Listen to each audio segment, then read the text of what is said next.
Welcome to Financial Edge by Honest Accounting Group. I'm Enoch Garcia, QuickBooks Advisor and Lead Accountant at Honest Accounting Group. If you need help with bookkeeping, QuickBooks, or cash flow management, please visit honestaccountinggroup.com to schedule a free consultation. You can also find me on LinkedIn under Enoch Garcia. Now let's get started. So in this video, we're going to see how to customize and create a clean looking dashboard. This is the dashboard that you see when you log on to your QuickBooks Online account. And this is the setup that I've created. This is based on how I have the information that I want to see. This is a sample company. These are not my books, but nonetheless, this is the outline that I typically use. So the first step is going to customize, and I'm gonna delete everything so we start from scratch. Okay, so as you can see, we have arrows where we can move the widgets around and then the delete. Now I'm gonna go to add or remove widgets.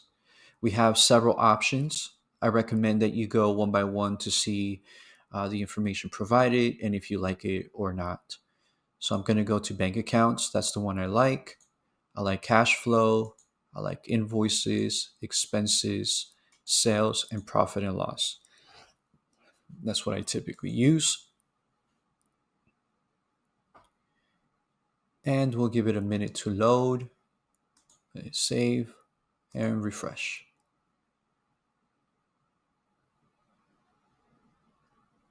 Okay, so now we have the widgets that I want to see, but they're not necessarily how I want to see them. So I'm going to hit customize. I like having the bank accounts all the way to the right. And we have profit and loss down here. I like to see it up here. Invoices over here. Sales here. And cash flow trend. And I'm going to expand by dragging the bank accounts here. So if you remember, this is how I had it originally. So when you hit customize, by using these little dots, these circles, you can drag it out or shorten it. So here we can do this, or we can do this. Okay. So why do I like seeing this? I like the bank accounts all the way to the right. I like to see what accounts are connected to my books. We have a checking account, savings account, and a MasterCard. I like seeing what the balances are at a quick glance and if there's any transactions that need to be reviewed. Okay. Here to the left, I have the profit and loss. This is a snapshot. It shows me the income and expenses. And then it uses the data that you've already categorized to see if compared to the prior year, has it gone up or has it gone down? Also tells you how many transactions there are to review. The expenses are the detail of this number. So if we have these two as the same range, it'll give us the same number. So currently it's 8258, 8258. If we do this month, it's going to look different. But if I do this month, now we're back to the same. It all depends on what you want to see. I typically do this fiscal year unless I'm doing a quick analysis and saying, okay, well, this year I've brought in 10K, spent 82, 1900 profit. Okay.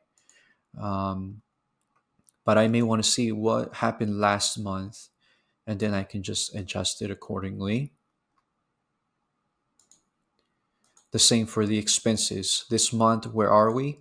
I suggest you log on to your QuickBooks on a daily basis, really. But this, if you're doing it on a daily basis or weekly basis, you can log on and see this month, and you see how the expenses for May are accumulating. So you're keeping track of it all. If you want to see last month, again, just hit last month, and you could say, okay, $6,900, which is 813% higher than the prior month. Then you could dive in and say why. Why did it go up that much more? On the invoices, it shows me what's overdue in orange. And then in gray, it shows me what's not due yet. So these are invoices created on the top, but these, based on the date that you selected and the due date, these are not due, and then these are overdue. These are invoices that you've collected, you've been paid, but not deposited yet into your bank account, and these have been deposited. So dark green deposited, light green not deposited. Sales. How much did I do in sales last month? Oh, $8,400. I personally like to see year to date.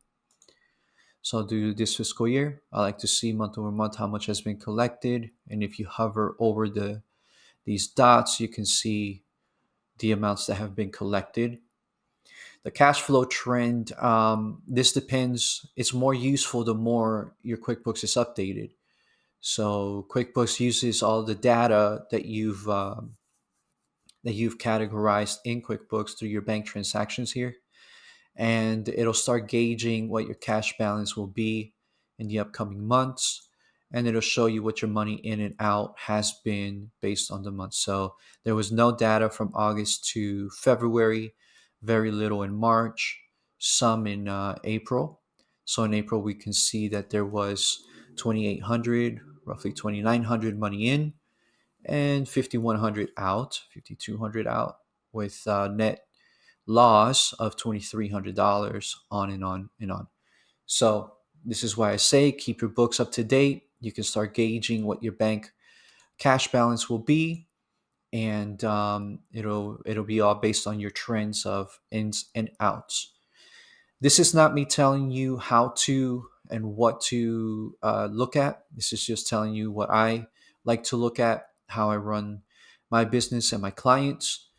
Use this to your benefit, how you see fit. Again, go to customize, add or remove, and test out the different widgets that exist. You can add more.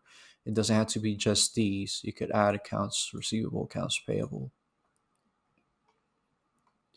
Okay, so here you'll see, let's hit save.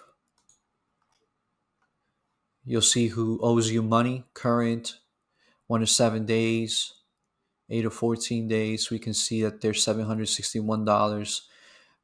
That's between 22 and 28 days old, on and on. Here's a little summary. And the same thing, well, I'm sorry, this is accounts payable, and this is for accounts receivable, money owed, out, and money to be paid to you, receivables.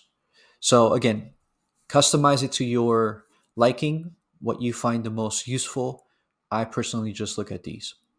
Any questions, feel free to leave them in the comments, and leave a like, and make sure to subscribe so that we continue making videos for you.